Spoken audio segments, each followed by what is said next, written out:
el tema de lo que nosotros vamos a hablar hoy no es sobre mí.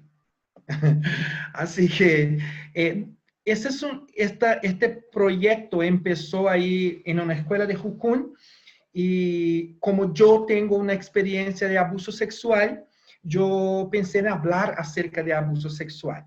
Y la visión que yo tenía acerca de ese asunto era algo muy, muy pequeño, pero cuando empecé pude ver cómo esto es serio, cómo es importante y cómo la sociedad en general en todas las partes del mundo están como que necesitando saber y aprender acerca de eso, porque en los días que vienen adelante, nosotros vamos a necesitar saber cómo tratar, cómo ayudar a personas que vivieron y que pasaron por esta experiencia traumática y seria. Y además, muchos de nosotros sufren con esta situación, pero no lo saben. Hay unos que se olvidaron, hay otros que no quieren hablar sobre eso, acerca de eso, hay otros que ni siquiera entienden que fueron abusados y ni siquiera lo saben. Y hoy quizás nosotros podamos descubrir cosas acerca de nosotros mismos y aprender con Dios. Así que, ¿todos pueden ver mi pantalla? ¿Sí? Ya. Entonces, como que el tema sería como que superviviendo a las consecuencias del abuso, la vergüenza y la culpa. Así que es como que un tema, pero de verdad hay muchas cosas a decir acerca de eso y nosotros vamos a empezar. Antes de más nada, uh, me gustaría uh, hablar un poquito para que ustedes me conozcan. Esta es mi familia. Yo tengo dos hermanos y dos hermanas. Y esta es mi mamá en el medio. Yo soy el único soltero. Y ustedes van a entender cómo que esto se pasa, esto se construye. Pero yo soy soltero aún todavía, pero todos mis hermanos son casados, tienen hijos y tal. Este es mi papá, él no vive con mi mamá, son divorciados hace 5 años y no hay como separar quién nosotros somos hoy de lo que nosotros vivimos cuando estamos en nuestra familia. Ustedes bien saben que lo que pensamos, cómo actuamos, tiene que ver con lo que vivimos en nuestro pasado, en nuestra familia, lo que aprendemos, lo que nos enseñaron, aunque sin palabras, aún con pura actitudes, pero esto nos construyó. Así que no somos parte de eso también. Y mi papá es divorciado de mi mamá, pero hoy nosotros tenemos una buena relación. Él vive ahí en este lugar muy bonito. Él vive ahí separado de mi mamá vive en otra parte. Así que estos son mis cuñadas, mis sobrinos, la familia extendida. Me encanta estar con ellos. Hace 2 años que no los veo, así que los extraño bastante. A mí me encanta trabajar con personas sencillas, con personas sencillas de verdad. Me encanta predicar, me encanta evangelizar, persona más simple. Entonces, toda mi vida y mi historia como misionero se ha dado de esta manera, viviendo ahí, haciendo amistad con las personas más simples. Esto me encanta de verdad. Y yo tengo participado en muchos proyectos, de muchas misiones, en general con personas simples de Brasil y del mundo. Así que tengo hecho muchos amigos y es maravilloso poder vivir así cerca de las personas y poder hablar de Jesús. Mira, una casita simple, pero mira las ollas, todas bien limpias. Y así es ahí en esta parte de Brasil donde yo estaba trabajando. Entonces, yo sé los nombres de cada una de estas personas, ellos me conocen bien, yo las conozco muy bien, son amigos de verdad, personas que yo gané para Jesús, que yo prediqué de Jesús y de verdad que me encanta. Elizabeth creo que se acuerda de esta situación. nosotros estábamos juntos en la cruzada de una escuela. Así que esta es mi vida como misionero, predicando en las cárceles, donde sea, esté en una cárcel aquí en Brasil, y donde sea, mira la Beth aquí, mira, esta es la Elizabeth, también ha predicado en este día. Aquí está. Entonces, donde puedo, aquí dando clases en una escuela de FMC, de consejería. Así que donde Dios me llame, ahí estoy. Ya, pasada esta parte, lo que nosotros vamos a hablar hoy tiene que ver básicamente con el árbol de las adicciones. Así que todo tiene que ver. Todo tiene que ver es ese árbol. Esta idea es una idea que me encantó desde la primera vez que yo la conocí. Esta idea de que una adicción es la parte que nosotros vemos, está ahí delante de nosotros, porque nosotros siempre decimos, mira, tal persona, este es un adicto de droga, este es un adicto de alcohol. Entonces, la adicción es la cosa que primero nosotros vemos, que primero se muestra. Entonces, nosotros vemos lo que está ahí, los ramos del árbol. Pero para que esta persona hubiera cambiado y hubiera se vuelto en una persona adicta, hay muchas otras cosas que están ahí por debajo y que nosotros vamos a conocer en estos días, ¿ya? Y no sé cuántos de ustedes están trabajando con consejería, están ahí con ganas de ayudar a personas que están ahí viviendo en el sufrimiento, que no saben por qué son así, que no entienden por qué actúan de esta o de otra manera. Así que hoy nosotros vamos a poder aprofundarnos bastante en esta idea de que hay los ramos del árbol de las adicciones, que son las propias adicciones. Hay las raíces de las adicciones y hay el suelo de las adicciones, donde todo nace, su nacedor. Ahí nosotros vamos a entrar. Entonces, las personas primero vienen de arriba, de las adicciones, para después o nunca, o quieren tratar las adicciones sin entender primero cómo nacieron, cómo surgieron. Entonces, lo que nosotros como consejeros vamos a hacer es de verdad entender cómo nació esta adicción, cómo una persona se convierte en un adicto.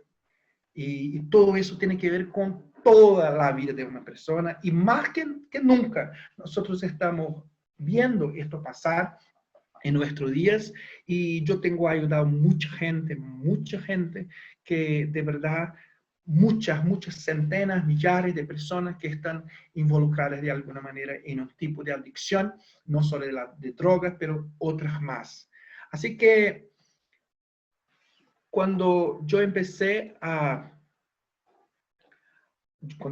hablar de eso, Dios me dio esta palabra que está en Isaías 42:7 y dice, para abrir los ojos de los ciegos, para librar de la cárcel a los presos y del calabozo a los que habitan en tinieblas. Entonces yo creo mucho que después de eso, después de esta palabra que nosotros vamos a tener hoy, creo que un poco más de luz va a entrar en nuestra mente, un poco más de luz, de conocimiento, de parte de Dios, nosotros vamos a tener. Esto es mi sincera esperanza. Así que lo que nosotros queremos en estos días, nosotros vamos a hablar de algunas definiciones importantes, como ¿qué es abuso? ¿Cuántos tipos de abuso hay? ¿Solo abuso sexual? Cuando se habla en abuso, todos piensan, mira, abuso sexual, violación. Y ni siempre. Vamos a entender por qué hablar de eso, por qué hablar de abusos, por qué hablar de adicciones, por qué hablar de estas cosas. Vamos a entender los efectos del abuso, qué efectos tienen las personas que fueron violadas cuando eran niñas. Vamos a hablar de vergüenza, de culpa y más que todo vamos a hablar de recuperación, ¿ya? Porque nosotros no queremos hablar solo del problema, del puro problema, sino que queremos hablar también de cómo de cómo tratarla, de cómo ah, recibir, se me olvidó la palabra en español, pero sanar, cómo, ¿me ayuden? ¿Alguien? Solucionar el problema. También, pero que sea como de una enfermedad, entonces la persona se queda sana, no sé, como más o menos que eso. Curar, no sé. Recuperar. Sí, por ahí. Sanidad. Sanidad, esta es la palabra, sanidad. Así que tenemos que hablar de cómo llevar sanidad a las personas, a las naciones. Muy bien. Entonces, algunas definiciones muy importantes acerca de eso. Como ustedes saben, ustedes van a recibir un material escrito, así que pueden escribir, apuntar algunas cosas, pero también seguros de que van a recibir buena parte de lo que nosotros vamos a hablar hoy aquí por escrito.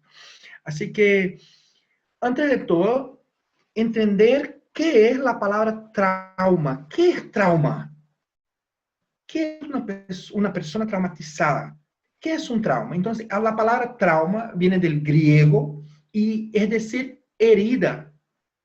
Herida es una palabra usada también en la medicina. Los médicos usan esta palabra. Cuando alguien sufre un accidente, por ejemplo, y tiene un trauma, a veces en el hueso, a veces en el cráneo, pero es una herida, ¿sí?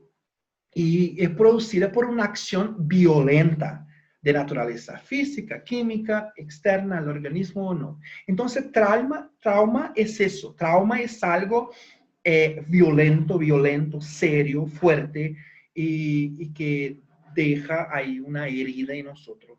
Un trauma, algo, una herida. Y ustedes todos, yo creo que todos nosotros ya tuvimos una herida en la vida o tenemos, no sé, y esto también es la oportunidad de que nosotros podamos pensar un poquito más en nuestra propia vida y sacar de eso, traer a la luz algo que tal vez nosotros no tengamos, no tengamos tenido el coraje de sacar a la luz hasta ahora. Así que quizás esta sea también una oportunidad de dar testimonio. Si ustedes quieren otra parte que yo voy a abrir para ustedes, si quieren decir algo, sacar algo del pecho y contarnos aquí, hablarnos aquí, yo creo que estamos en familia y que estamos en confianza y podemos, sin duda alguna, compartir cosas también. ¿Ya? Entonces, este es el trauma. Y hay dos tipos de trauma, por lo menos, más importantes. Y cuando se habla en trauma, uno piensa, mira, alguien fue golpeado, se piensa en algo físico. Sí, hay el trauma tipo B, que nosotros vamos a ver, pero también hay un trauma muy importante que es el trauma tipo A. ¿Y qué es eso? Es cuando te falta algo. Es cuando las cosas buenas que, que tendrías que ver, que probar, que ver, tú no tuviste. Tú no la tuviste, no tuviste las experiencias que tenía que tener, que había que tener. Así que faltó algo. Entonces, este trauma A. Muchas personas no conocen ese tipo de trauma y piensan que solo hay un tipo, pero no. Entonces, por ejemplo, no ser celebrado y valorado por los padres por el simple hecho de su existencia. Porque tú estás aquí, ya yo te celebro, tú eres bienvenido, yo te quiero, aunque a veces un hijo no sea planeado, porque ni siempre se puede planear, pero cuando se dice yo espero un hijo, va a venir un hijo, que las personas pudieran estar felices y recibirlos con cariño, con amor y celebrando la vida de él. Pero ni siempre es así. Ustedes saben, muchos nacen y los padres simplemente los rechazan, no dicen yo te quiero, no valorizan la vida de esta persona. Y esta imagen aquí pasa muy bien la idea de un hijo, de una persona, de un niño que no está recibiendo de verdad lo que tendría que recibir. Así que es un trauma A. no tener padres que se tomaran el tiempo para entender quién eres. Muchos de nosotros vivimos esto. Los padres no llevaban, no tomaban en cuenta, no llevaban en cuenta lo que pensabas, lo que tenías en tu mente. No te dejaban hablar, no te dejaban compartir quién eres, tu gusto. No, tienes que hacer como yo quiero y es eso, ya. Entonces, esto también es un trauma A, que no reciba grandes cantidades de afecto físico sin connotación sexual. Porque otra cosa muy importante es que en general, nosotros, cuando en general, no lo sé, yo creo que las generaciones anteriores eran menos cariñosas, no sé, que expresaban sus sentimientos de una manera distinta. Así que hoy yo veo que los padres lo dicen te quiero y le besan y se dicen tantas cosas y yo miro hacia atrás y mira, yo no lo tuve, yo no gané. Yo creo que la comida, tal vez, la manera con que mi mamá decía que me amaba, tal vez ahí cuando yo iba a dormir, que me cubría, y así que estas cositas sencillas, pero es la manera que yo entiendo el amor por parte de mi mamá, pero cariño no. Y este afecto físico sin connotación sexual, porque hoy está cada vez más difícil. Todos nosotros vivimos en estado de alerta, todos nosotros vivimos con los ojos muy abiertos, porque estamos con miedo. No confiamos en las personas. La esposa no confía en el papá, porque tiene que bañarse, pero deja que yo lo hago. Yo voy a dar el baño ahí en la niña, porque yo no quiero que usted lo haga. Hombre no puede dar baño en las chicas, en las nenas. Los padres no pueden tocar las nenas. Hay un miedo que está tomando cuenta de las personas que no confían en su propio esposo, no confían en sus padres, en los abuelos. ¿Por qué? Porque nosotros tenemos visto tantos y tantos casos de violación por parte de mayores que nosotros nos quedamos con miedo. Y esto es un trauma cuando las personas no tienen este afecto, no recibieron este afecto. No es el albus, la violación, sino que no recibir el afecto que debería recibir. No recibir límites apropiados para la edad. Así que hay padres que dejan que el niño haga lo que quiera. Así que no hay límites. O, de otra manera, otros que imponen límites absurdos, que las personas, que los niños no pueden hacer nada, no pueden hablar, no pueden irse, no pueden hacer eso, ni eso. Entonces, ausencia de límites y exceso de límite son dos cosas que pueden causar traumas del tipo A. No tener la oportunidad de desarrollar recursos personales y talentos. Hay hijos que tienen talento para la música, otros para escribir, otros para bailar, otros para hacer algo con las manos. Y simplemente los padres a ellos no les gustan que sea aquello, no quiero que haga esto, yo quiero que tú hagas esto como yo quiero.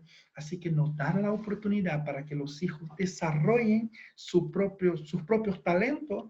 Esto también puede causar un trauma tipo A. Ausencia de cosas, ¿ya? Y sin hablar de ausencia de un hogar seguro, ausencia de comida, ausencia de ropa, no hay comida, no hay afecto, no hay seguridad, no hay apoyo, yo no te apoyo, no puedes contar conmigo. Es muy malo, hermanos, cuando un hijo no puede contar con sus padres. Cuando él no sabe si aquella hora, a las 7, a las 6, y a la que hora que tiene que comer, yo no sé si va a haber comida. Yo no sé, porque mi papá a veces bebe demasiado, toma mucho trago y a veces no le queda plata para comprar la comida. Entonces, yo no sé si hoy va a ser este día en que no va a haber comida en la mesa. Entonces, imagínate cómo es vivir con esa ausencia, con esta duda de que tú no sabes si tus padres van a proveer las cosas que tú necesitas y cómo tú vas a ser un adulto, cómo tú vas a entender Dios, ¿ya? ¿Cómo tú vas a ver Dios? Si Dios es la representación de nuestros padres, del hombre, del sacerdote de la familia, ¿cómo tú vas a ver Dios si tu padre nunca te dio lo que tú querías o lo que tú necesitabas? Entonces, muchos de nosotros llegamos a conocer Dios y en nuestra relación con Él, nosotros vamos a transferir ahí lo que conocemos de nuestros padres para Dios. Y vamos a tener que aprender a entender que Dios no es nuestro Padre terrenal, y que Él es distinto, y de que Él es perfecto, de que Él nos quiere de verdad, y que no va a dejar que nada nos falte, como dice la en Salmo 23. Así que el trauma tipo B es un trauma físico, son las cosas malas que nos pasan. Ahí es el trauma tipo B. Nos pasan cosas. En este tipo de trauma, el cerebro se ve gravemente afectado y especialmente en la área de la memoria. Así que es muy común que los niños que sufren un trauma muy violento, ellos muchas veces se olvidan de todo lo que pasó. Ellos se olvidan. Y yo he visto muchos casos en que las personas son adultas y ni siquiera se acuerdan de que fueran violadas, de que sufrieron este tipo de trauma tipo B, que es un trauma físico, algo que realmente nos pasa. Así que puede ser tirones de cabello o golpes, incluso cosquillas exageradas, muchas veces también, que pueden causar histeria. Así que es todo lo que nos pasa físicamente, sea una violación, sean golpes, sean físicos, palabras, esto también, sean abusos verbal, sexual, tortura, abandono, todo eso puede generar problemas que nosotros vamos a ver que son muy graves. Muy bien, así que nosotros tenemos muchos tipos de abusos, y tenemos físico, psicológico, sexual, de explotación, de negligencia, desamparo, riesgo, abandono. Mira que hay muchas maneras en que tú puedes traumatizar a un niño. Y sí, el niño que debería sentirse seguro, que debe saber que era valorado, que es valorado por sus padres, de repente tiene que salir todos los días a las 6 de la mañana para vender algo en las calles.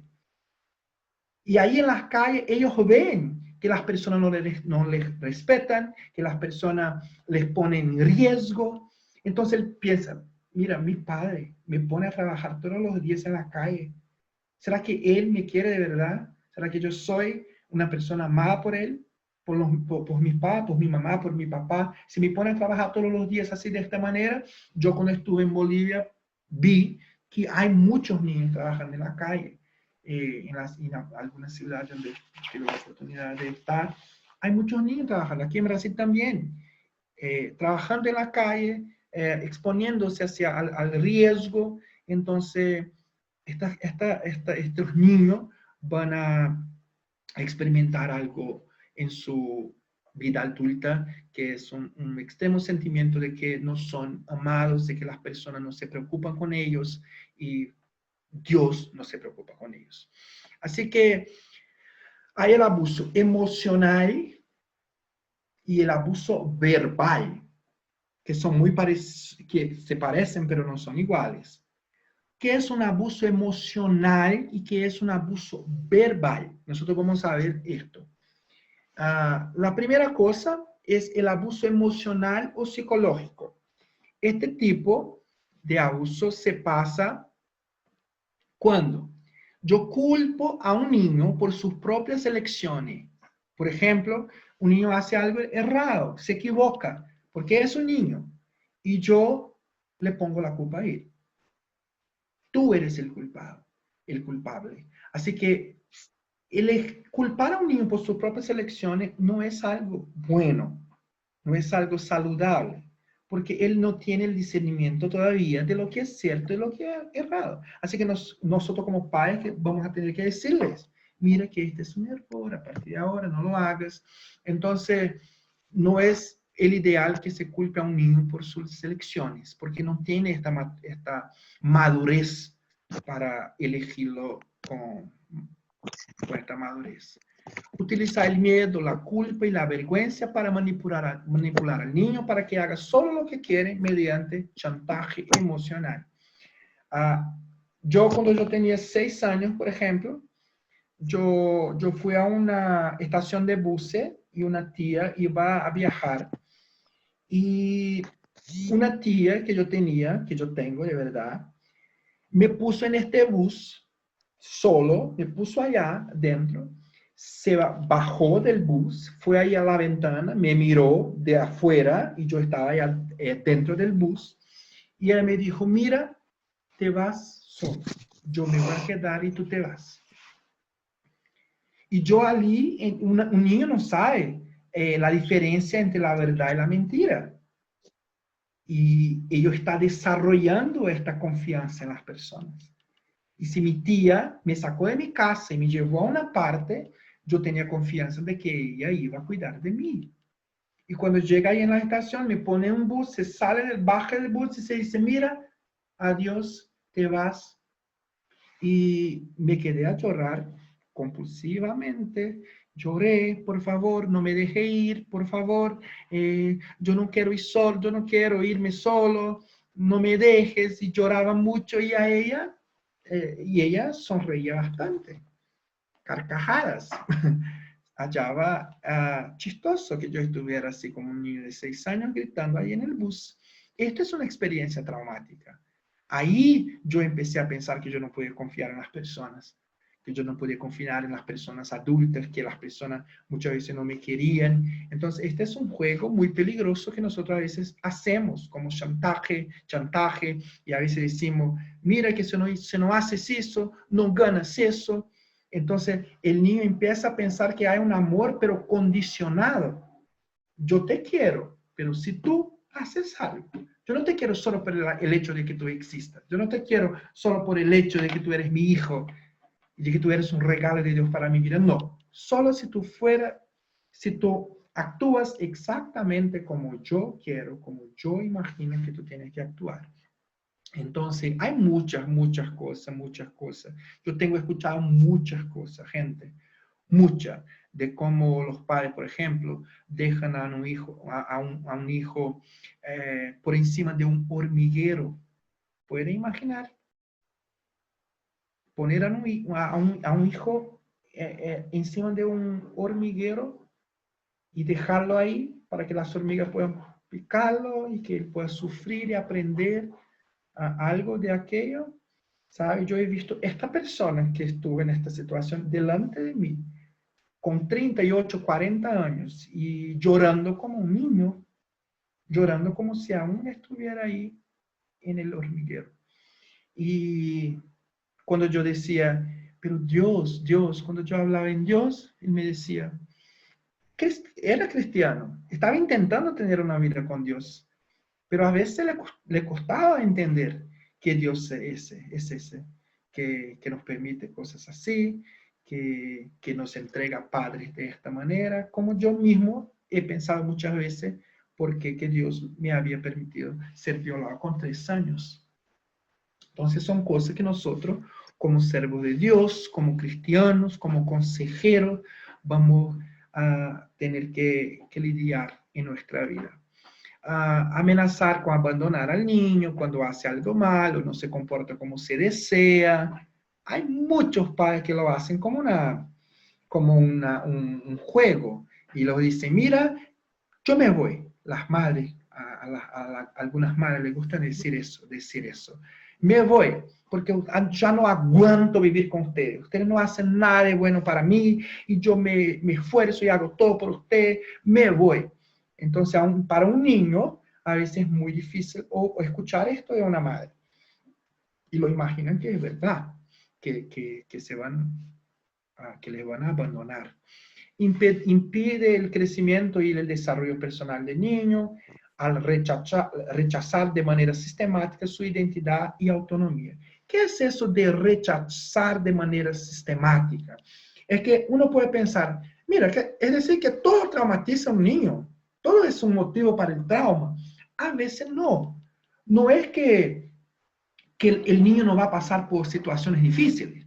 No es que un día la mamá esté muy enfadada y le va a dar no sé, le va a golpear por ahí, o que muchas veces no le trate bien. Es posible que eso pase un día, pero enseguida nosotros todos tenemos un centro de felicidad, un centro de alegría en nuestro cerebro. Hay un centro de alegría. Y nosotros estamos siempre buscando estar cerca de este centro. Y muchas veces las circunstancias de la vida nos quieren alejar de este centro de alegría. Mas miren que siempre nosotros estamos buscando una situación, una razón para volver para este centro de alegría. Y cuando es sistemático este rechazo, es porque no se pasa una vez, o un día y otro no. Es algo que se pasa repetidamente. Y esto es que es el problema, porque esto causa el trauma. Es cuando, no que no pueda ser que una persona con una actitud pueda sentirse traumatizada, no, pero de verdad, en la mayoría de los casos, lo que causa el trauma es la repetición sistemática de una actitud, de una desaprobación. Es por eso que nosotros vemos cuando estamos ahí cuidando de personas, nos dice, a mi mamá nunca me gustó, no sé cómo se dice, nunca a ella no le gustó, no sé si se dice así, a ella no le gustó y nunca le gustó. No sé, siempre trataba a mis hermanos de una manera y a mí me trataba de otra. Así que las personas, los hijos entienden que no fue una vez, ¿sabes? Que mi mamá dio un trozo de pizza más grande para un hermano y a mí me quedó un pedacito, un trocito. No, no fue una vez. Siempre, las actitudes siempre estaban ahí mostrando que había un rechazo ahí por parte de la mamá, de los papás, cosas así. Entonces, tratar al niño como un ser inferior, incompetente o desagradable, uno no respeta la identidad. Si el hijo pregunta, mira que pregunta demasiado. Si el hijo habla, mira que no es hora de hablar. Que yo estoy hablando, tú no puedes hablar. Y nada el papá o la mamá no tiene el cuidado de entrar en el mundo del niño, de entender que él va a hacer preguntas a veces sencillas para usted, pero todos nosotros un día fuimos niños también, y pasamos por esta fase en que preguntábamos todo, acerca de todo, y es muy común. Someter al niño a grandes y constantes cambios de humor, como ser testigo de frecuentes ataques de rabia. Así que hay muchas familias de esta manera. Las mamás son histéricas y están ahí y no se sabe. Yo no sé cuándo yo puedo hablar con mi mamá, porque hoy puede ser que yo pueda hablar con ella y ella me conteste bien, pero mañana no sé si lo puedo hacer, porque a veces yo voy a hablar con ella y me trata mal, me agrede, me dice cosas que no quiero escuchar. Así que también es un motivo de abuso psicológico, cuando yo hago algo con el niño que él no tiene madurez de recibir. Él no está listo para recibir tal palabra, tal responsabilidad. Él no tiene madurez para eso. Y aún así, yo lo impongo eso, yo lo hago pasar por esta situación. Ignorar, negar o rechazar los límites personales del niño es un abuso psicológico. A veces el niño no quiere comer y usted lo obliga a comer lo tanto que tú crees que es para él, y el niño no quiere comer, el chico no quiere, la niña no quiere, pero cómalo todo. O a veces ejercicio físico y el niño ya no está más ya pasó de los límites, pero los padres insisten que lo hagan. Y cosas así, como por ejemplo, mi papá cuando yo tenía 8 años me tiró en una pileta. ustedes dicen pileta, piscina, no sé, y me tiró ahí y yo no sabía nadar. Y para él estaba como que me enseñando a nadar. Y me llevó ahí como que engañado, porque no me dijo lo que iba a hacer, lo que iba a hacer. Y cuando llegó ahí en la pileta, me empujó ahí, me tiró y me dejó ahí un buen tiempo tomando agua hasta que resolvió me sacar de ahí. Y mira que yo me sentí muy mal y creo que hoy tengo mucha dificultad de confiar en los hombres por causa de muchas otras situaciones, que no fue solo esa, pero sistemáticamente mi papá me mostró la figura del hombre no era la figura ideal, y de que el hombre no podía ser bueno. Y esto afectó muchas cosas en mi sexualidad, incluso en mi vida emocional como todo. Ya, trivializar la naturaleza de las conductas abusivas. A veces los padres hacen cosas terribles, pero quieren mostrar a los hijos que esto es normal. ¿Sí? Es normal. Yo soy así, es normal que yo te tire cosas a ti porque actuaste mal, es normal. Entonces, trivializan. Quiere decir que una cosa está tranquila y es buena cuando la verdad es algo serio. ¿Sí? Incesto emocional, tratar al niño como si fuera un adulto, responsable de su cuidado, de bienestar físico, psicológico y emocional. Hay muchos papás que creen que sí, es importante dar autonomía a sus hijos, pero en la edad adecuada, en el momento cierto. No que un hijo de 8 años, yo va a dejar que él se va a la escuela lejos de su casa solo, que se encargue de sus actividades, de hacer la comida. ¿Cuántos niños yo conozco de 8 años que tienen que hacer la comida? ¿Sabes qué? Esto no, él no tiene la madurez, no es el momento de que asuma esta responsabilidad. Pero hay papás que lo hacen y dan este tipo de responsabilidad ahí. Compartir problemas de la pareja con los niños, como si esos niños tuvieran la capacidad de ofrecer apoyo. Yo he visto una mujer, hoy ella tiene 54 años y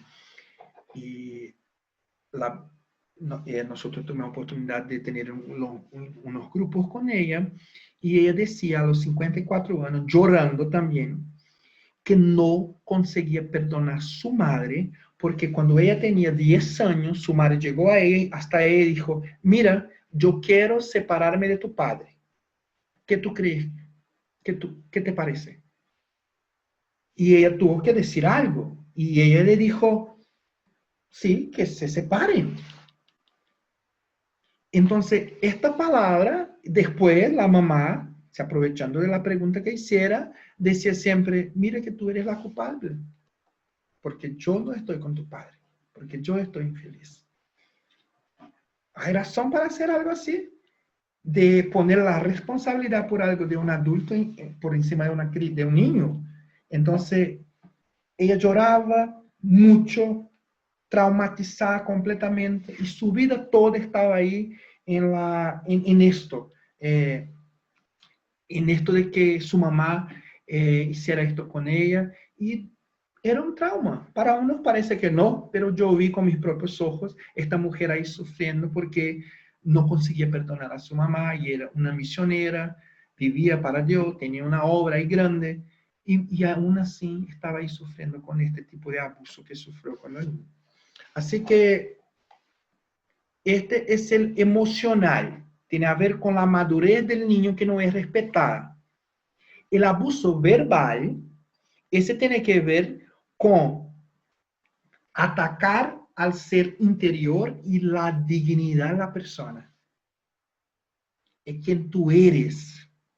Yo ataco a la persona que tú eres. Así que yo uso de intimidación, de humillación, apodos de connotación negativa, ¿sí? ¿Cuántos padres ponen apodos así terribles encima en los hijos?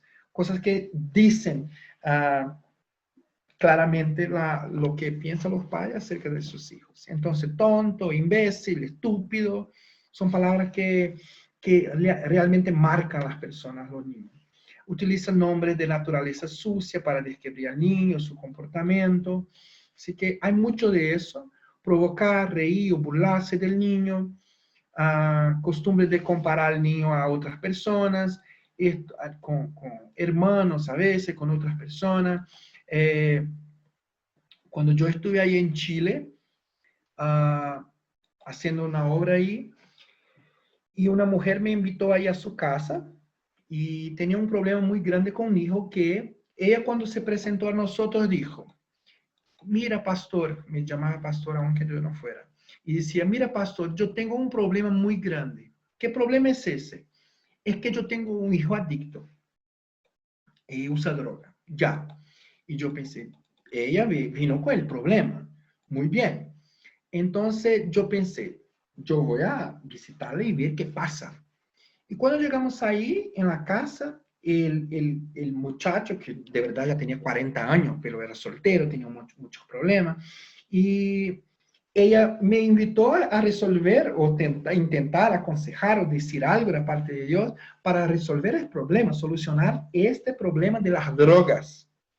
Entonces, cuando llegamos, el muchacho estaba ahí muy contento y de verdad que nos recibió muy bien y nos daba ahí, estaba haciendo galletas, traía galletas para nosotros y estaba ahí bien contento con nosotros.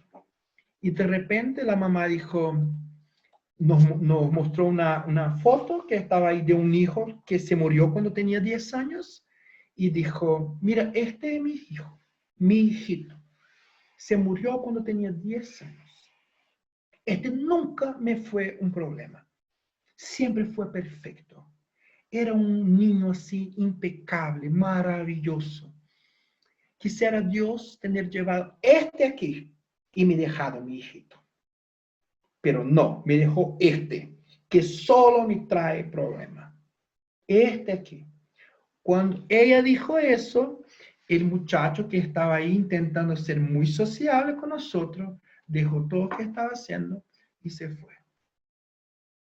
Y yo me imaginé cuánto de abuso verbal que ataca la integridad de esta persona, este hombre de 40 años, ven sufriendo, aguantando desde que tenía 12. Si ella hoy continúa diciendo lo mismo que yo escuché, entonces mira cuánto no ha dicho antes. Entonces la adicción que este hijo tiene hoy no es que ella es la culpable. Nosotros no estamos buscando culpables. Estamos buscando una solución. Y este hombre va a tener que entender eso. Que asumir la responsabilidad de todo odio, de todo resentimiento que él viene acumulando por la palabra que escuchó de su madre. Así que muchas cosas como esta pasan por ahí y nosotros realmente tenemos que llevar en cuenta cuando vamos a intentar ayudar a alguien o mismo tratar de llevar ahí algo de Dios para ellos. Entonces, intimida, utiliza nombres, reírse, tiene la costumbre de murmurar, molestar, gritarle al niño, ¿sí? Ahí, entonces, estos otros ahí, psicológico y verbal, son traumas de tipo A, porque no es algo que se pasa en el físico, pero en el emocional. Pero el físico, sí es algo muy más serio. No es que sea muy más serio, de verdad que los traumas, tanto del tipo A como B, están ahí juntos y causan a veces los mismos problemas. Pero por ser físico, hay riesgos mayores, como por ejemplo de muerte y de cosas así. Entonces, agredir físicamente, golpe, patar, quemar, ¿sí? Agredir con objetos, sacudir al niño, tirar contra una pared o un objeto contra el niño, obligar al niño a comer, beber o rehusarse a alimentarla. Hay muchos padres que punir los hijos, lo dejan sin comida y cosas así, obligar al niño a hacer ejercicio, realizar una tarea o actividad que exceda su capacidad y disposición. Todo eso hace con que el niño no se sienta amado y que se sienta ahí agredido físicamente. O sea, yo he visto en esta mi jornada, por ejemplo, un hombre que me mostraba ahí sus cicatrices de cigarrillos que su papá apagaba en él. Entonces, cada cicatriz de aquella, él lo traía así como un dolor de estimación. Y todo eso nosotros tuvimos que hablar y mucho y traer a la luz. Muy bien. Y para encerrar estos abusos, el abuso sexual, que este es considerado uno de los más traumáticos que puede haber, sobre todo en la niñez. Cuanto más chico el niño, cuando sufre la violación, el abuso sexual, más problemas va a tener. ¿Y qué es un abuso sexual? ¿Cómo nosotros definimos eso? Entonces, a mí me gusta esta definición. Dice que el abuso sexual infantil es la participación de un niño en una actividad sexual que él o ella no comprende completamente, no puede consentir, o para lo cual, debido a su desarrollo, el niño no está preparado y no puede consentir. Porque hay gente que piensa así, mira, pero el niño dijo sí, el niño tiene 8 años y él dijo sí que lo quería. Así que hay muchas personas enfermas que porque el niño dijo sí, creen que ellos estaban autorizados a violarles. ¿Pueden creer en algo así? Hay mucho. Entonces, ¿será que un niño de 8 años o de 3, como yo tenía cuando fui abusado, violado, puede consentir en una relación así? Por supuesto que no. Entonces, no tiene a ver con consentimiento. O que viola leyes o tabúes de la sociedad, el abuso sexual infantil se evidencia en la actividad entre un niño y un adulto, y esto es importante, u otro niño que debido a su edad o desarrollo tiene una relación de responsabilidad, confianza o poder. Así que no tiene que ser un adulto.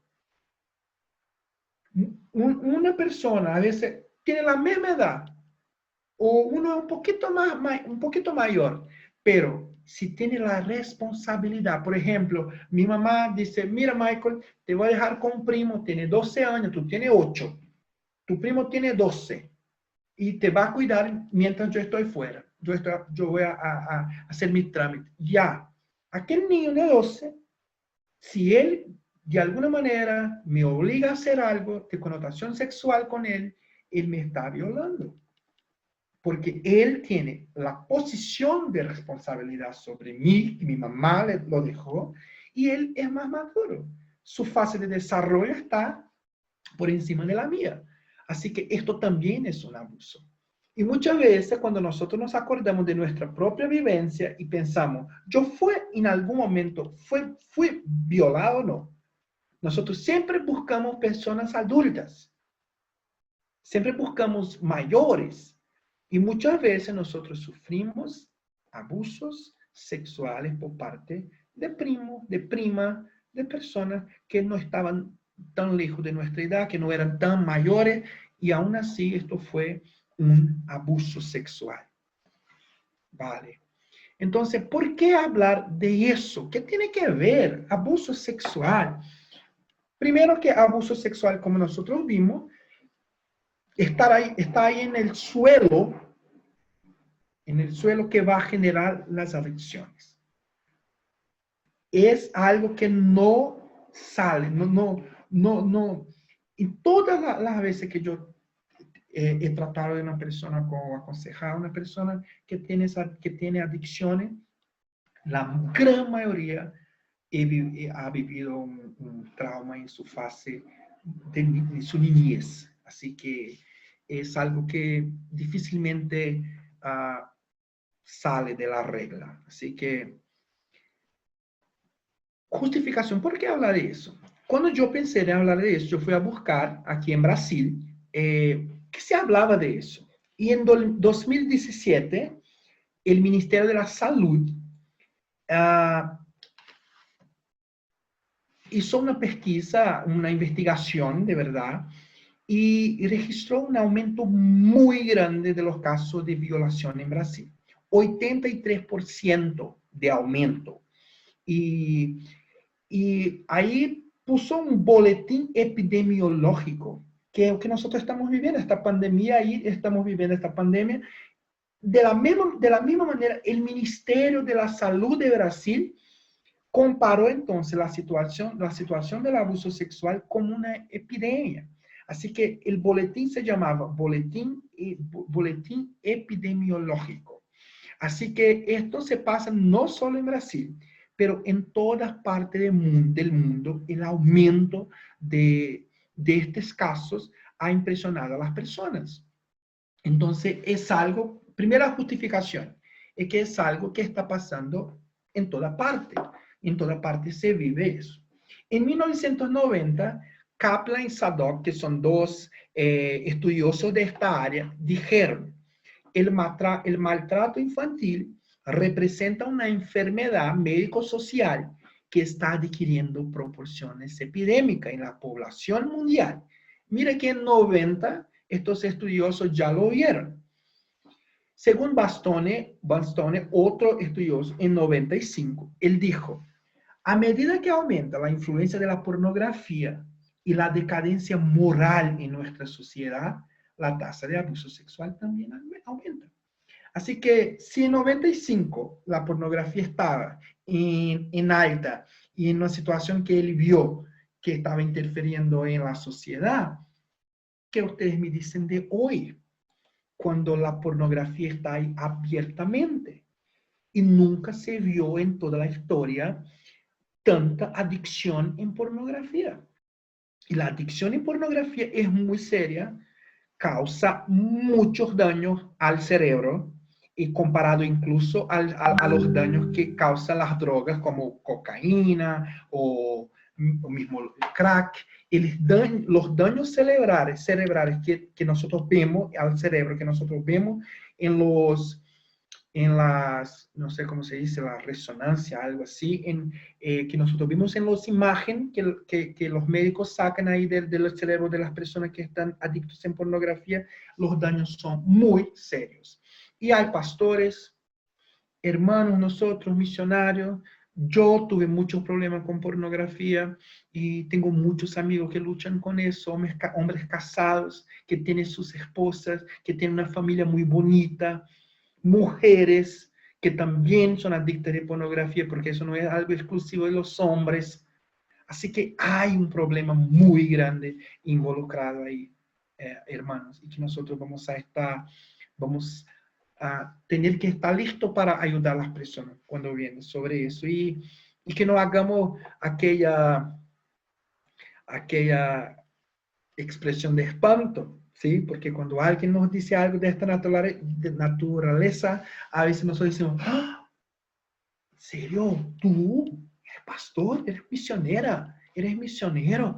¿Qué pasó? ¿Cómo eso? ¿Cómo esto es posible? Entonces, si tú tenías dificultad de hablar de eso, cuando alguien nos recibe, aunque que sea difícil, pero recibe así como que un espanto, como que una cosa muy grande, así que tú te cierras de nuevo y probablemente no vas a querer hablar de eso nunca más. Así que hay que tener maturidad.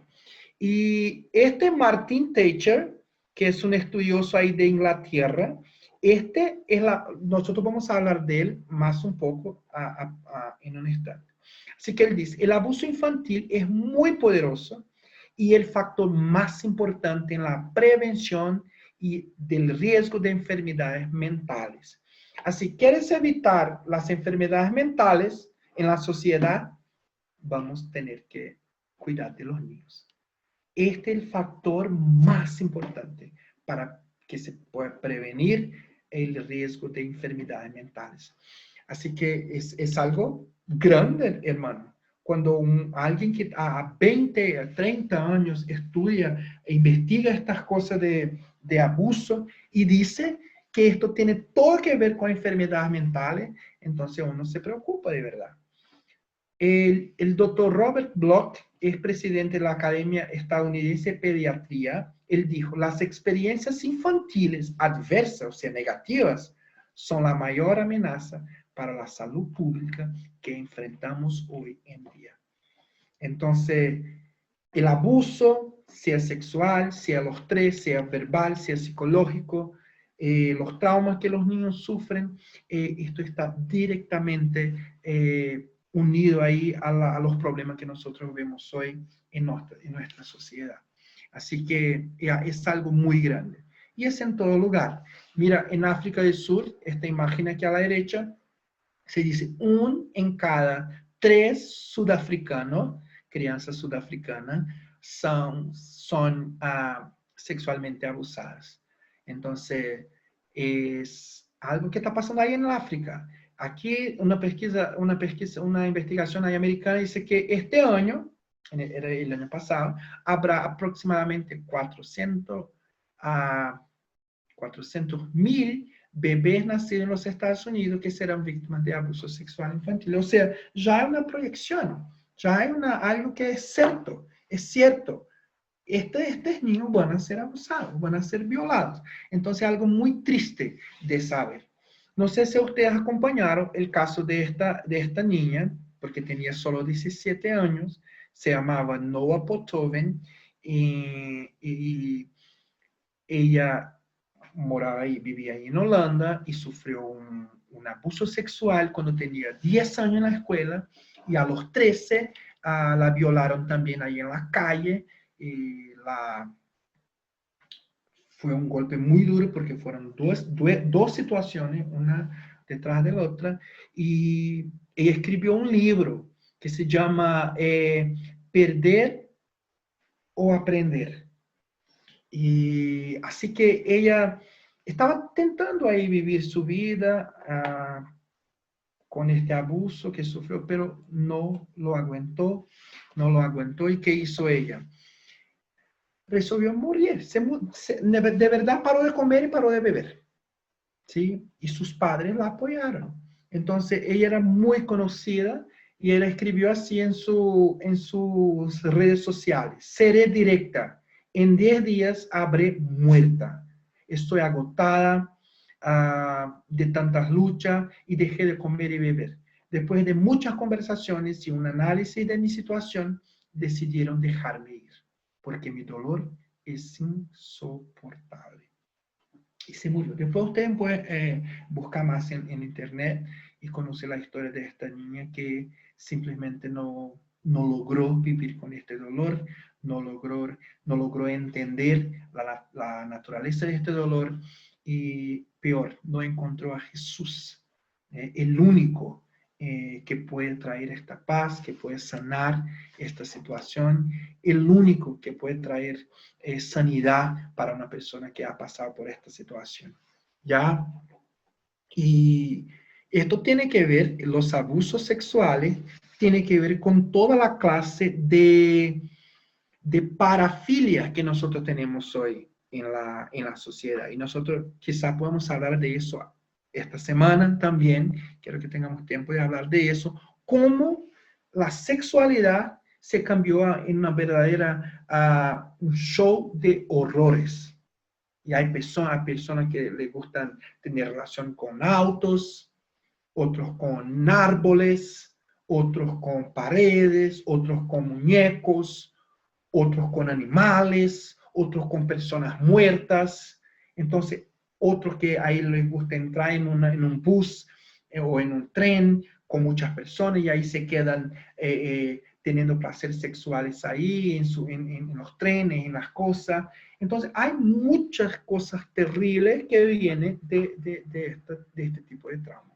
¿Ya? Entonces, ¿qué nosotros vamos a ver aquí? Un niño, ¿no? Sí, es un niño de 8 meses, un año, no sé, y es un experimento. Así que la mamá le dice a la mamá que lo ignore. Y vamos a ver qué reacciones tiene el niño, el bebé ahí, niño cuando la mamá lo ignora.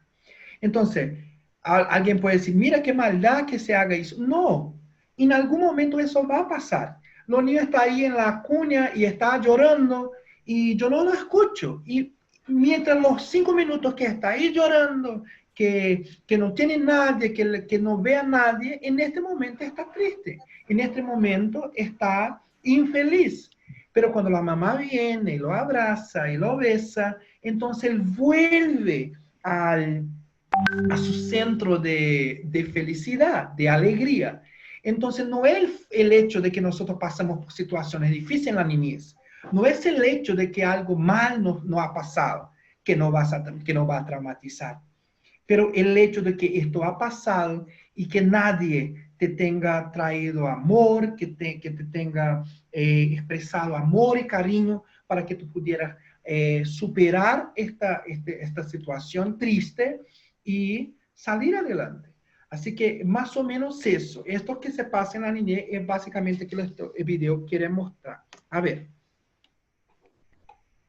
The still face experiment what the mother did was, and she's playing with her baby about a year of age. I'm like a girl. Oh. And she gives a greeting to the baby gives a greeting back to her. Yeah. This baby starts pointing at different places in the world, and the mother's trying to engage her and play with her. They're working to coordinate their emotions and their intentions, what they want to do in the world. And that's really what the baby is used to. And then we ask the mother to not respond to the baby. The baby very quickly picks up on this. And then she uses all of her abilities to try and get the mother back. She smiles at the mother. She points because she's used to the mother looking where she points. The baby puts both hands up in front of her and says, "What's happening here?" She makes that screechy sound at the mother, like, come on, why aren't we doing this? Even in this 2 minutes, when they don't get the normal reaction, they react with negative emotions, they turn away, they feel the stress of it. Okay. I'm here. And what are you doing? Oh, yes. Oh, what a big girl. Ya. Ustedes pudieron ver ahí ya cómo se comporta un niño de menos de 1 año cuando los padres lo ignoran, ¿ya? Y es increíble cómo automáticamente se nota que la mamá no está respondiendo a él. Y él intenta hacer de todo para llamarle la atención. Y ella se lo ignora. Esta fue una cosa de 2 minutos. Y luego se vuelve para él y él también automáticamente vuelve a su centro de alegría. Pero imagínate que este comportamiento de una mamá se pase durante toda la niñez de un niño. Toda la niñez. Lo ignora, lo rechaza y él intenta llamar la atención de la mamá. Él intenta hacer algo para que su mamá tenga orgullo de él, para que ella se sienta alegre con él. Intenta dar un regalo, intenta hacer algo especial para que ella pueda decir lo mismo que dice con el otro hermano, con el otro hijo. Inténtalo de todo, pero la mamá nunca le da atención. Nunca le brinda con la misma atención que tiene a otra persona, a otro hijo o a otra cosa, a su trabajo, a su papá o lo que sea. Entonces, esto es lo que yo decía a ustedes de un rechazo sistematizado, algo que se pasa sistemáticamente.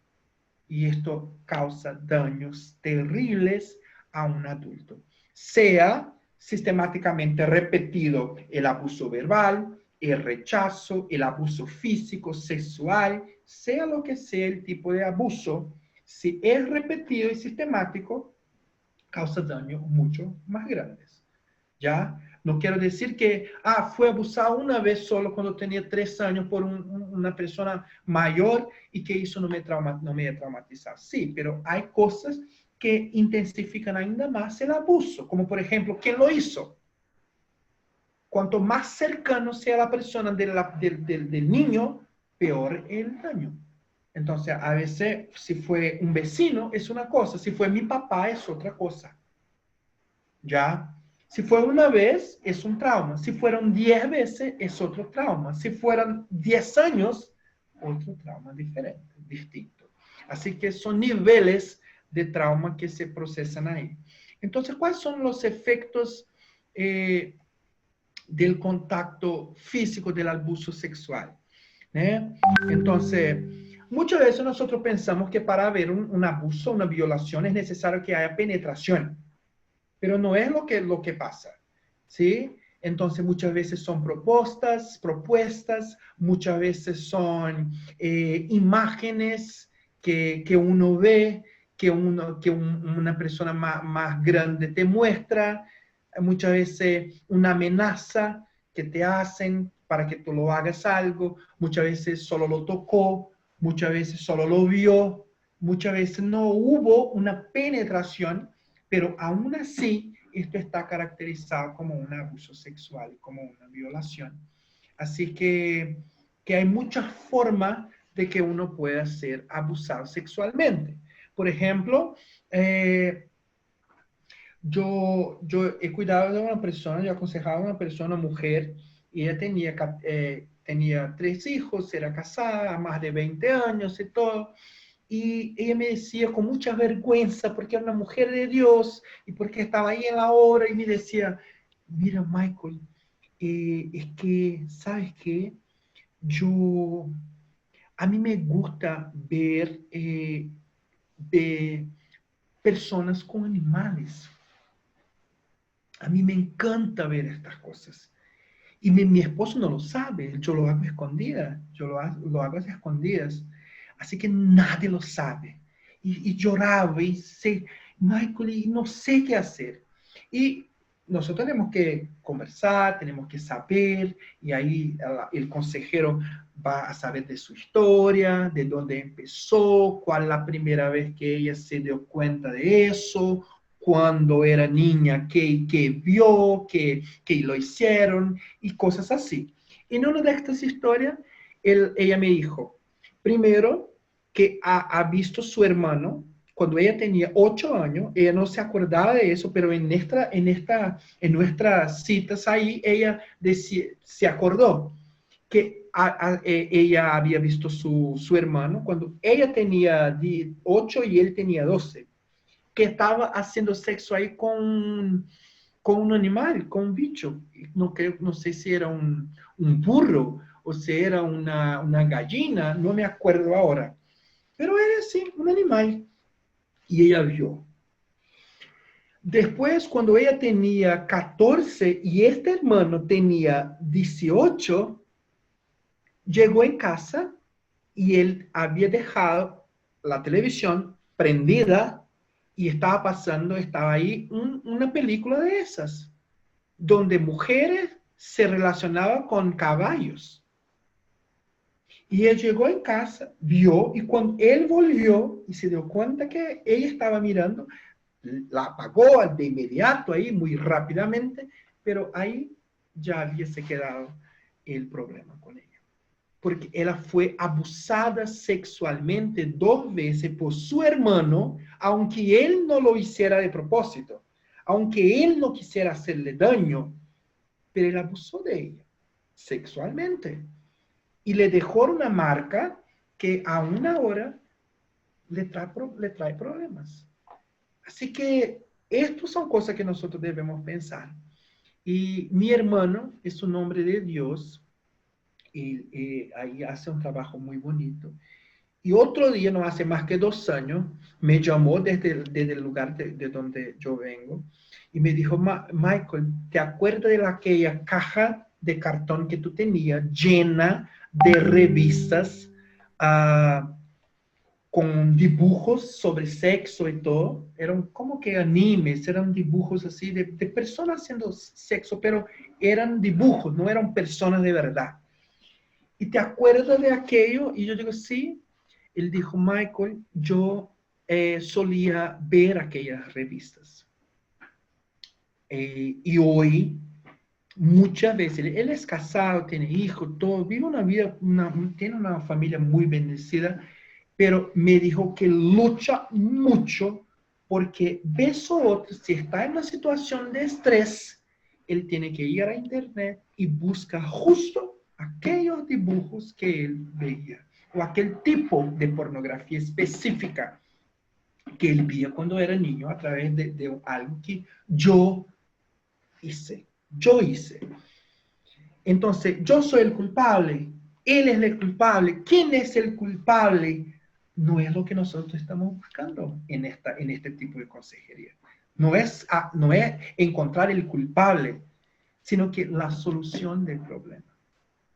¿Quién hay que perdonar? ¿Cuál es mi responsabilidad en esta situación que yo vivo hoy? Porque a mí me costó mucho entender que yo tenía responsabilidad sobre eso. Y nosotros vamos a entender eso en un rato, ¿ya? Entonces, sea llamadas telefónicas, sea personas que se exhiben, padres, hermanos, que se pone ahí y se muestra a los niños en estado muchas veces de erección y se muestran sus partes íntimas ahí para los niños. Y esto todo es muchas veces considerado un abuso también sexual, ¿ya? Por supuesto que hay familias donde no hay un tabú en que las personas estén desnudas ahí enfrente unas delante de las otras, pero en la mayoría de los casos sí, no es lo normal.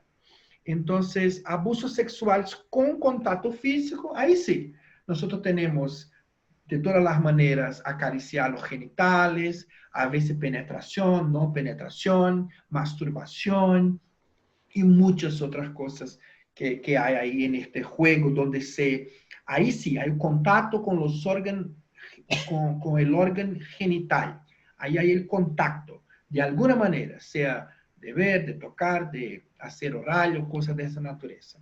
Así, de esa manera.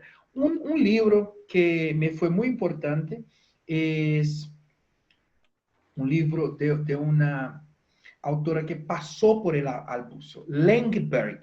Langeberg. Yo probablemente hay la bibliografía de ella, pero yo voy a poner aquí en el chat Langeberg. Si ustedes quieren saber más del abuso, vean ahí, porque ella fue abusada de todas las maneras por su papá y lo hicieron de todo. Así que es muy terrible, muy terrible. Entonces hay muchos grados, muchos niveles de este tipo de abuso, ¿ya? Entonces, yo hice una pesquisa, una investigación, hermano, cuando yo estaba trabajando con eso, y yo fui en una cárcel femenina, y yo buscaba saber si la criminalidad, como yo había visto en estos estudios, la mayoría de los estudiosos van a las cárceles.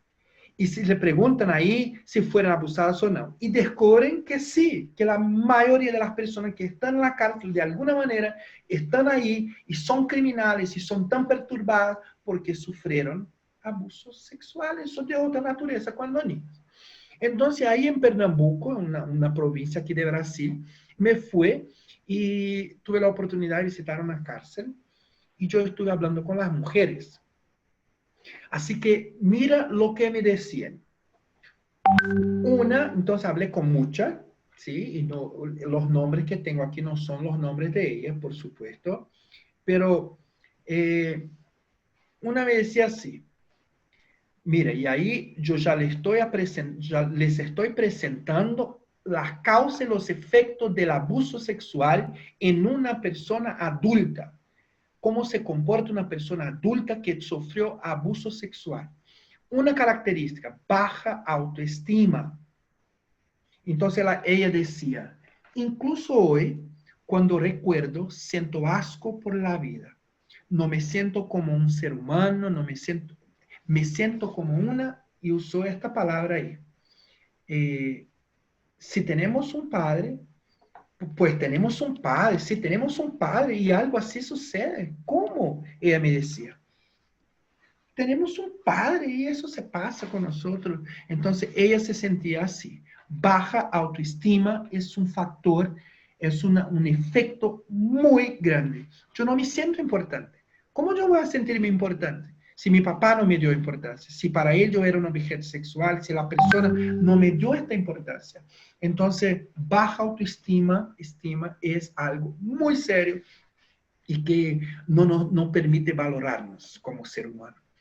Ideas e intentos de suicidio. Cada cosa de esa, cada frase me fue dicho por una persona distinta, no la misma. Entonces, esta decía, quería suicidarme por tener relaciones sexuales con mi padre. Fui al frente de un carro, de un auto, el hombre se detuvo cuando me vio. Luego traté de tomar lejía. Me corté con una navaja, con asco. Entonces, ella intentó de toda la manera sacar su vida. Así que intentos de suicidio, como nosotros vimos ahí esta chica en Holanda. Entonces, la persona que intenta suicidio muchas veces puede tener en cuenta que ella probablemente sufrió algún tipo de abuso cuando niña. Intento de homicidio y comportamiento autodestructivo. Otra decía, ahora salí de casa porque mi padre quería golpearme nuevamente y nunca le había levantado la mano, porque él es mi padre. Mira, que aunque sufrió abuso, tiene como que es mi padre. Como decía la hermana Jacqueline, es una confusión, ahí es una mixtura de sentimientos, porque mira que lo odio, pero es mi padre. Entonces es algo difícil de entender. Pero desde hace un tiempo intenté matarlo 2 veces con un cuchillo. Como no pude, me golpeé a mí misma. Así que mira que hay esta gana de hacer algo malo y muchas veces esto termina en delincuencia, termina en muerte, termina en homicidio. Problemas en la esfera sexual. Estos problemas son diversos, hermanos. No da para decir aquí cuánto y cómo esto puede variar, porque son muchos. Y una decía, creo que ser abusado por mi padrastro me despertó curiosidad y me hizo querer conocer el sexo antes. Luego perdí mi virginidad a la edad de 10 años y caí en la prostitución. Entonces, una vida sexual antes del momento, a los 10, si ella perdió la virginidad a los 10, por supuesto estaba siendo abusada por su padrastro hace más tiempo detrás, así que probablemente con 6, 5, 4, 3, no se sabe, 8, entonces que este encuentro con el sexo en un momento que no es el oportuno, que no es el ideal, puede generar muchos problemas de esta naturaleza. Yo conocí también a una pareja y estuve ahí con ellos intentando ayudarles. Ellos eran casados hacía como que 40 años, 35 cosas, o algo así. Y ella descubrió, esta señora, mi amiga, descubrió que él estaba con HIV. ¿Es eso? ¿Alguien me lo ayuda? ¿Cómo? ¿IVH? Un SIDA. VIH. SIDA. VIH. VIH, ya. Entonces, sí, creo que ella no estaba todavía con SIDA, que son los síntomas más graves, pero hubo un problema en su garganta y se fue al médico y ahí se descubrió que estaba con esta enfermedad. Y él se preguntó, ¿cómo que tú tienes eso?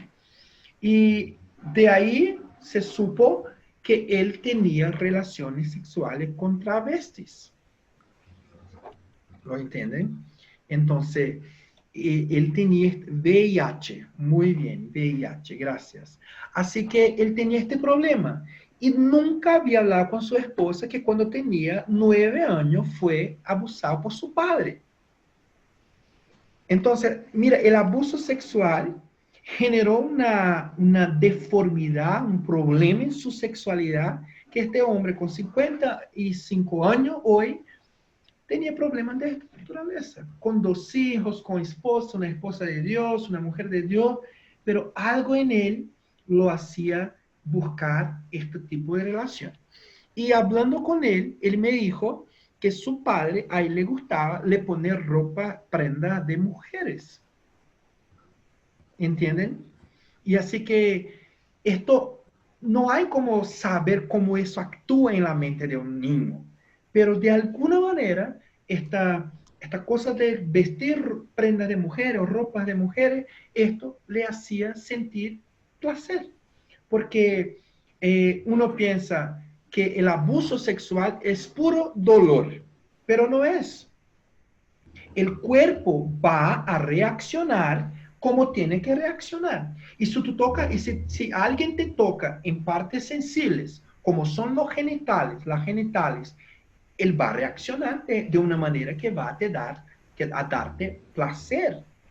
Y este es lo peor, porque la persona que está siendo abusada, ella piensa, mira, yo sé que esto está errado, yo sé que esto no está bien, pero ¿por qué a mí me gusta?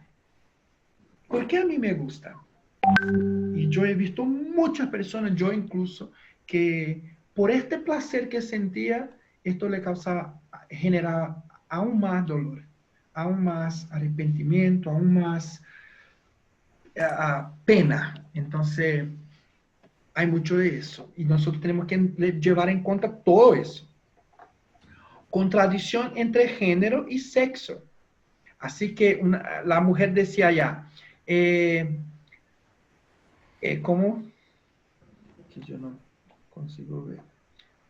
Hay algo aquí delante. Dice, para mí ningún hombre lo vale la pena. Los hombres a mí me dan asco. Para mí son todos iguales. Así que me gusta relacionarme con las mujeres. Me casé para complacer a mis hermanos, pero no me gustan los hombres. Hoy me gusta una mujer. Y ahí estaba viviendo su relación con su pareja ahí en la cárcel con una mujer. ¿Y qué pasó con esta muchacha? ¿Qué pasó? Algo, no confiaba en los hombres, porque el hombre que más debía confiar, que tener confianza, que era su padre, le había abusado. Así que mira que estos son comportamientos típicos de una persona que sufrió abuso sexual. Baja autoestima, ideas, intentos de suicidio, intentos de homicidio y comportamiento autodestructivo. Si a mí no me gusta a mí mismo, ¿qué yo voy a hacer? Tratar de eliminarme, tratar de me generar algo malo, de me destruir. Uno tiene agallas, vamos a decir así, de hacerlo de una. Y se pone una cuerda en el cuello y ahí lo hacen. Otros se tiran ahí delante de un auto, de un tren. Pero hay otros como yo, que no tenía agallas para eso, y no sé si se puede llamar esto de agalla o de cobardía, pero no tenía la tendencia suicida de esta manera que yo hacía. Tomaba todas, manejaba auto borracho, que hacía cosas así absurdas que muchas veces ponían en riesgo mi propia vida. Y lo que yo estaba intentando hacerlo, usando droga de manera muy, muy excesiva, lo que yo estaba intentando hacer, aunque yo no asumiera en esta época, era matarme, era destruir a mí mismo. Entonces, esto es un comportamiento muy común. Problemas en la esfera sexual, sea que es lo que sea, porque hay muchas maneras de estos problemas aparecer, y muchas veces no sabes si eres hombre, si eres mujer, si eres homosexual, si eres bisexual, y todas estas confusiones que nosotros estamos viviendo ahí, en este tiempo, porque nunca se vio el número tan grande de homosexuales en esta tierra como nosotros estamos viendo ahora. Nunca hubo tanto. ¿Y qué es eso? Sino que tiene que ver con la relación que nosotros tenemos en nuestra niñez, con nuestros padres, la figura del padre y otras cosas. Esto es tema para otra charla, ¿sí? Las causas de la homosexualidad. Quizá un día nosotros podemos hablar sobre eso. Entonces, estos son algunas cosas que causan Ya. Entonces, bueno, nosotros no tenemos mucho tiempo, así que no voy a hablar de aquella otra parte, que eran más relatos y más frases de mujeres que yo conocía ahí en la cárcel. Pero vamos a hablar un poquito de este hombre, Dr. Martin Thatcher. Es investigador del Hospital McLean de la Universidad de Harvard, donde ha estado enseñando desde 84. Estudia el tema desde 83, el año que nací, y él viene estudiando este tema. Y entonces se descubrió algo muy serio y muy grave, que es un cambio cerebral. No es solo de comportamiento, pero hay algo que afecta el cerebro y es irreversible. Mira, que el abuso sexual genera un problema que muchas veces es irreversible. Entonces él dice, el abuso infantil en la infancia no se trata solo de un trauma psicológico reversible, pero también daños permanentes en el desarrollo y las funciones del cerebro. Los hemisferios izquierdos de las personas víctimas de la violencia se desarrollan significativamente menos de lo que deberían. Entonces, mire, hermano, no sé cuántos están conmigo ahí aún, no sé cuántos ahí están entendiendo y están animados de entender un poquito más de eso, pero aquí tenemos un problema, porque si el abuso sexual genera algo permanente, entonces eso puede ser tanto una cosa buena, como puede ser también algo de que yo voy a usar de esta descubierta para decir, mira, así que no hay que hacer. Hay un daño en mi cerebro irreversible, yo no pedí para eso. Entonces muchas personas entran ahí en victimización y se dicen, no hay que hacer porque es algo permanente. Pero no es así exactamente. Eso que nosotros vamos a ver adelante. Entonces, lo que Martin Thatcher descubrió es que hay una reducción promedio de 9.8% en el tamaño de la amígdala izquierda. ¿Y qué eso genera? ¿Qué tiene a ver la amígdala izquierda en el cerebro? Ella se relaciona con sentimientos de depresión, irritabilidad u hostilidad. Entonces, yo era una persona así, llena de espinas, y nadie me podía hablar, que yo decía palabras duras, la persona decía algo con una intención, pero yo entendía que se estaba burlando de mí, que estaba intentando me disminuir. Así que una persona decía algo y yo le vine con muchas piedras ahí en las manos. Entonces, muy hostil, porque tal vez por supuesto por causa del abuso y por causa de tantas cosas que sufrí de mi niñez, pero también por falta de Jesús. Porque aunque nosotros tengamos problemas en nuestra mente, en el cerebro, lo que sea, Jesús es la persona que tiene todo en su mano y que lo puede hacer todo. Y cuando las personas me conocen hoy, y amigos míos, misioneros que hicieron escuelas conmigo antiguamente, y hoy me ven y mira, Michael, que tú no te pareces más con la persona que yo conocí en el pasado. Hoy te veo más tierno, te veo cariñoso, te veo siempre poniendo ahí, intentando ver lo mejor de las personas, de una situación. Entonces, ¿qué pasó? Jesús. Jesús es y siempre va a ser la solución para estos problemas.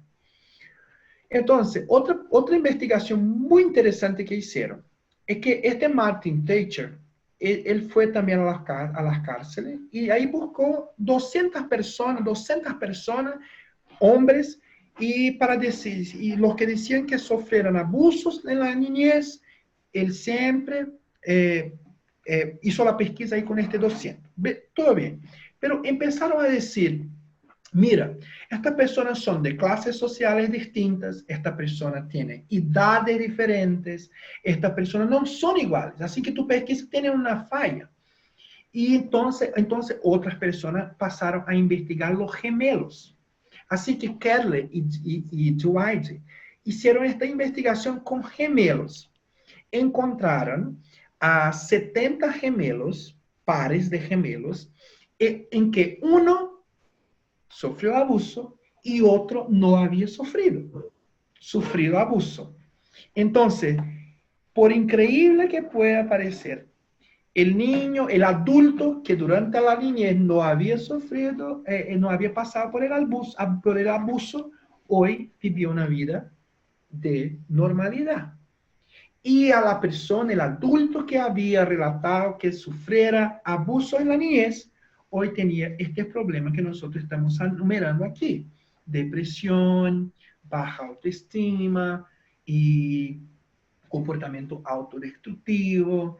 Entonces, hay mucho que ver con la niñez y las experiencias negativas que uno tiene en la niñez.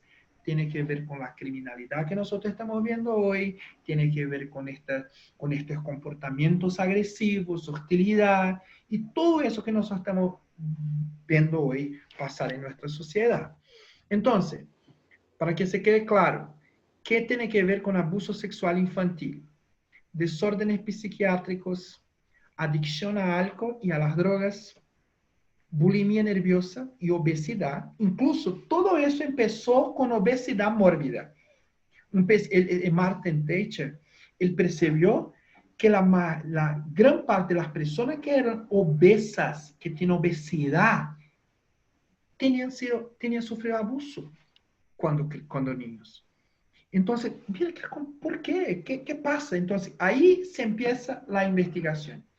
Y al principio se pensaba que solo la obesidad era un efecto del abuso en la niñez. Pero después se percibió y se alargó, se expandió mucho más y hoy se sabe que desórdenes psiquiátricas, adicción al alcohol, a la droga, bulimia nerviosa, depresión, tendencia suicida, crimen también, fobia y ansiedad generalizada, divorcio, trastorno y experiencia postraumática, que se dice TEPT, TDAH, en personalidad antisocial. Estos son algunos de los factores, de los efectos, de verdad, no factores, pero efectos generados por la obesidad, por el abuso sexual, disculpe. Así que este TEPT, que el trastorno de la experiencia postraumática, ¿qué pasa ahí? Es que yo vivo de nuevo aquella situación. Entonces, por ejemplo, si yo entro en mi casa hoy, yo tengo que mirar en todos los espacios donde quepa una persona para ver si no hay una persona ahí. Entonces hay que abrir, no estoy diciendo que esto se pasa conmigo, aunque ya pasó, pero hoy no.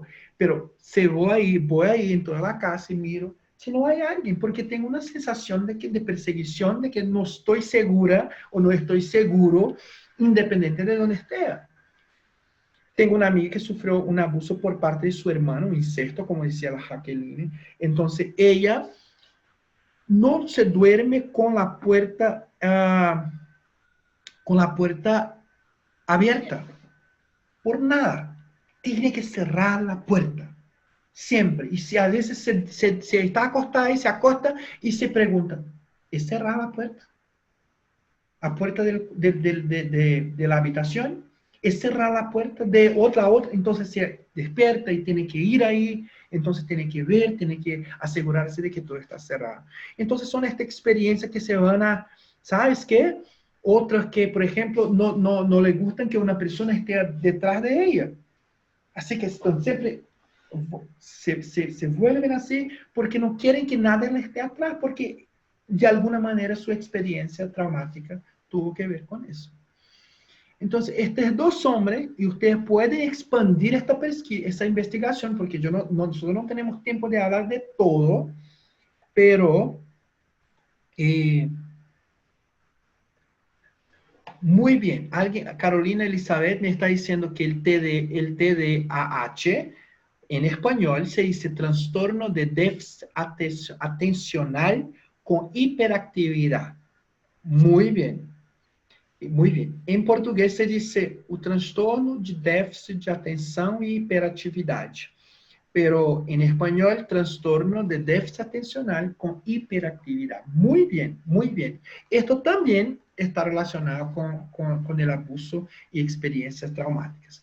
Entonces, estos dos hombres, Dr. Robert Anda y Vicente Felitte, son muy famosos en todo el mundo porque ellos tienen un estudio, una investigación que le costó casi toda la vida.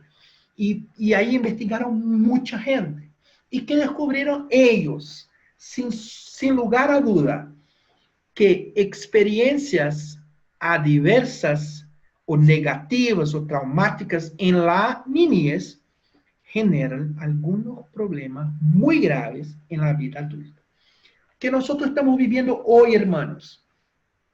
Nunca hubo tanto abuso sexual en la historia de la humanidad. Nunca hubo tanto abuso físico en la historia de la humanidad. Nunca hubo tanto abandono en la historia de la humanidad. Nunca hubo tanta falta en la historia de la humanidad a los niños. Entonces nos estamos viviendo lo peor que nosotros podíamos vivir. Las experiencias en la niñez están cada vez peores. Falta mucho, o sea, trauma tipo A. Y acontece mucho con los niños. Trauma tipo B. ¿Y qué descubrieron? Miren, esta es la pirámide de Maslow. Es una pirámide que fue desarrollada por el estudioso Abraham Maslow en cerca de 1952. ¿Y qué él pensó, Maslow? Él dijo lo siguiente. Si un niño tiene, cuando es niño, él tiene sus necesidades fisiológicas atendidas y respetadas, como respiración, alimentación, descanso, homeostasis. No, sexo no entra para nosotros aquí, pero homeostasis, que es que todo funcionando bien, su temperatura corporal está bien, esté cuidado con ellos. Si él tiene estas necesidades atendidas, él va a sentir seguridad física, va a sentir seguridad de empleo, de recursos, moral, familiar, de salud. Él tiene seguridad. Y por tener seguridad, también afiliación. Él va a tener amistad, afecto, va a lograr tener relaciones interpersonales con las personas, interpersonales con los demás, con la sociedad. Y ahí busca su autorreconocimiento, confianza, tiene respeto, tiene éxito. Estas son las personas que tuvieron, sí, experiencias negativas en la niñez, porque es imposible que no las tengan, pero más que todo, tuvieron apoyo, pudieron ter sus necesidades atendidas, y aún así, cuando algo malo se pasaba, muchas veces los padres sabían cómo traer este hijo al centro de alegría nuevamente. Y por último, autorrealización, moralidad, creatividad, espontaneidad, falta de prejuicio, aceptación, muy bien. Estos dos estudiosos que nosotros vimos aquí, tomaron este ejemplo de la pirámide Maslow y hicieron otra pirámide. ¿Qué dice? ¿Qué acontece? Mira, cuando el niño no tiene todas sus necesidades atendidas y sus experiencias son muy adversas en la niñez, ¿qué va a acontecer con este niño? Miren, neurodesarrollo perturbado, daño social, emocional, cognitivo, comportamiento de riesgo. Es todo confirmando las cosas que nosotros habíamos visto, ya lo vimos hoy. Comportamiento de riesgo, o sea, autodestructivo, enfermedades, discapacidades, problemas sociales y lo peor, muerte temprana. Entonces, es totalmente distinto una persona que tiene sus necesidades atendidas, que no sufren sistemática adversidad en la niñez, de una persona que pasa por esta experiencia adversa en la niñez. Es totalmente distinto, y el final, que aquí sería de autorrealización, aquí se cambia a una muerte temprana. ¿Ya?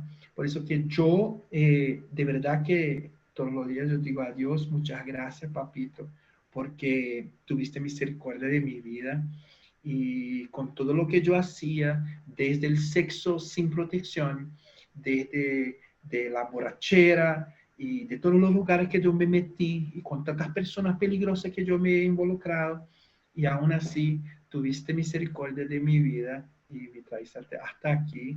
Y yo no estoy en estas estadísticas que dicen que las personas que sufrieron experiencias diversas en la vida mueren temprano.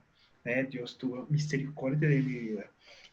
Pero lo que yo intento decirle, hermano, es que más que nunca, nosotros que estamos ahí intentando llevar luz a las personas, nosotros vamos a estar delante de esta situación. Y nosotros vamos a necesitar entender no solo lo que nosotros estamos viviendo. A veces la mamá llega con un hijo y dice, mira que este no me sirve, que este no sale adelante, que este no logra hacer nada bien. Y todo lo que, por ejemplo, ¿sabes cuándo mi mamá supo que yo había sido abusada sexualmente? A los 3 años de edad. Yo hoy tengo 36, pero cuando le dije a mi mamá, yo tenía 28. Entonces, todo lo que mi mamá lograba ver de mí era un comportamiento completamente fuera de ética, no estaba bien. Pero nunca le había dicho lo que yo había pasado y cómo esto se desarrolló. Así que es interesante, nosotros tenemos esta visión más abierta y estamos viendo ahí el problema, las drogas. Estamos viendo, mire hermano, no quiero decir que siempre, que todos adictos pasaron por esta experiencia. No, a veces el trauma se dio más tarde, la pérdida de la esposa, y el hombre empezó a beber, a tomar, después empezó con droga, todo bien. Fue algo que se pasó después, pero en la gran mayoría de los casos, la raíz del problema va a estar en las experiencias adversas en la niñez. Es por ahí que nosotros, consejeros, tenemos que empezar nuestra investigación. ¿Vale?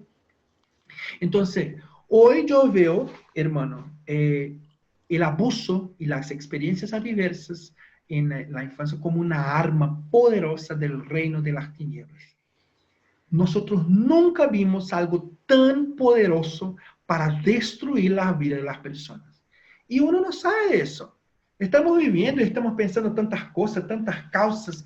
Y estas personas que yo les estoy mostrando no son cristianos, son médicos, son cientistas, son estudiosos, son personas que están ahí en las mayores universidades del mundo y están descubriendo, claro que con la permisión de Dios, que el abuso, que los abusos, que las experiencias negativas en la niñez son la causa para la mayoría de los problemas que nosotros conocemos. Algunos de ustedes pueden estar preguntando, mira que yo me apunté para una clase de sexualidad, así que tiene que ver, por Dios que tiene que ver eso con sexualidad, todo que ver, tiene todo que ver, porque la sexualidad de nosotros, nuestra sexualidad, de la sociedad en general, está toda comprometida. ¿Y por qué está así? Esta es la pregunta. Y una de las principales causas está en los abusos y en las experiencias traumáticas que tuvieron en la niñez. Entonces yo comparo los abusos en general con esta arma aquí, que se dice clúster. Es una bomba que parece entera, pero de verdad por dentro está dividida en muchos y muchos pequeños pedazos. Así que son muchas pelotitas, mira, que están ahí dentro. Y se parece una cosa sola. Pero cuando se explotan, se esparjan por todo, se esparcen ahí por toda parte y causan un daño mucho mayor, mucho más grande. Así que, este es un cantante brasileño, víctima de la SIDA, se murió víctima de eso. Mira la diferencia cuando él empezó, ahí cuando no tenía la enfermedad, y se fue empeorando, hasta que se quedó así.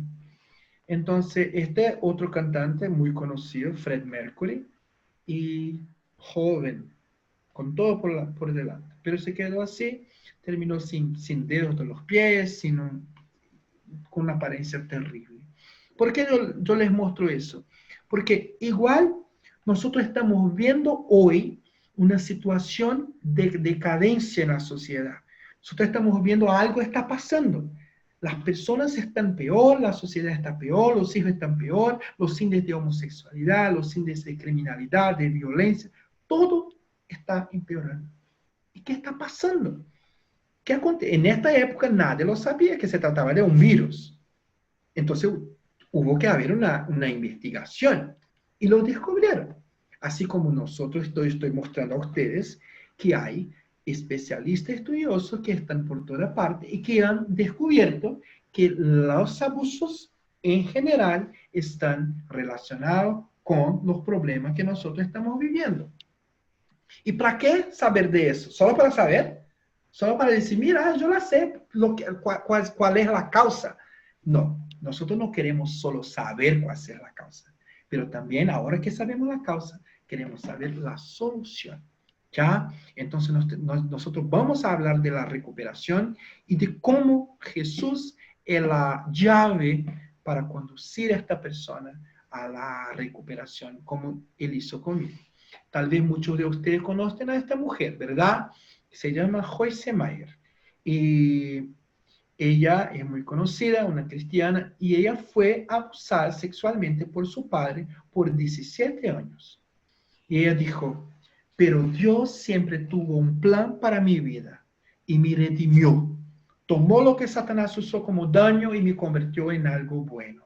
Y lo convirtió en algo bueno. Me quitó la vergüenza y me dio una doble recompensa. Puede parecer imposible restaurar a su alma del abuso, pero puede suceder a través de Cristo. Soy la prueba viviente de que nada es demasiado difícil para Dios. Y no importa lo que hayas pasado, cuánto hayas sido lastimado, hay esperanza. Es con esa frase de ella y yo hago mías sus palabras porque yo también soy un superviviente que yo quiero encerrar esta charla de hoy y animar a la hermana Jacqueline ahí que está con esta persona, con esta niña, de que no hay nada demasiado difícil para Dios. Es con esta palabra de esperanza de que sí, Cristo puede mudar todo y todas las situaciones que yo quiero encerrar esta charla de hoy, diciendo muchas gracias a todos ustedes. Fue de verdad un placer, un reto, ¿verdad? No es fácil hablar tanto tiempo así en español o en portuñol, no sé bien, pero intentar hablar lo más clarito posible para todos ustedes. Así que mañana no, pero el miércoles yo voy a hablar un poquito más sobre mi experiencia y también de la recuperación. ¿Ya? Y por fin, al viernes vamos a hablar más de vergüenza, culpa y cosas así.